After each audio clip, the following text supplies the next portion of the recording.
পবিত্র ঈদ উল ফিতর উপলক্ষে কুমিল্লা চান্দিনায় ১২ নং বরকড়ই ইউপিতে মানবিক সহায়তা কর্মসূচির আওতায় হতদরিদ্র ও দুস্থদের মাঝে প্রধানমন্ত্রীর উপহার ভিজিএফ চাল প্রদান করা হয়। ৯ এপ্রিল মঙ্গলবার দিনব্যাপী বরকড়ই ইউনিয়ন পরিষদ চত্বরে উক্ত ইউনিয়ন পরিষদের চেয়ারম্যান সাইফুল ইসলাম মজুমদার শিপনের তত্ত্বাবধানে পর্যায়ক্রমে সরকারিভাবে বরাদ্দকৃত প্রধানমন্ত্রীর উপহার উক্ত ইউনিয়নের ৯টি ওয়ার্ডে ভিজিএফ কর্মসূচির আওতায় দুর্যোগ ব্যবস্থাপনা ও ত্রাণ অধিদপ্তর শাখার উদ্যোগে ১০ কেজি করে ১৪,১১০ কেজি ১,৪১১ জন গরিব, অসহায় ও দুস্থদের মাঝে বিতরণ করা হয়। উক্ত ত্রাণ সামগ্রী বিতরণকালে উপস্থিত ছিলেন চান্দিনা উপজেলা থেকে আগত ট্যাগ অফিসার পল্লী সঞ্চয় ব্যাংকের শাখা ব্যবস্থাপক আনোয়ারুল আজিম,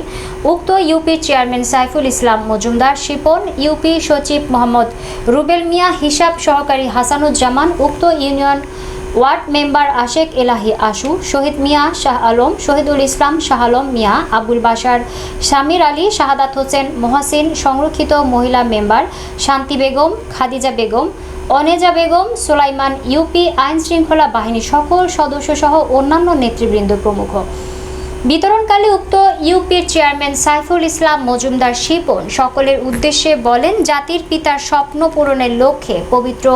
ঈদ উল ফিতর উপলক্ষে জনগণের মাঝে প্রতিনিয়ত এসব ত্রাণ সামগ্রী পৌঁছে দিতে বদ্ধপরিকর থাকব।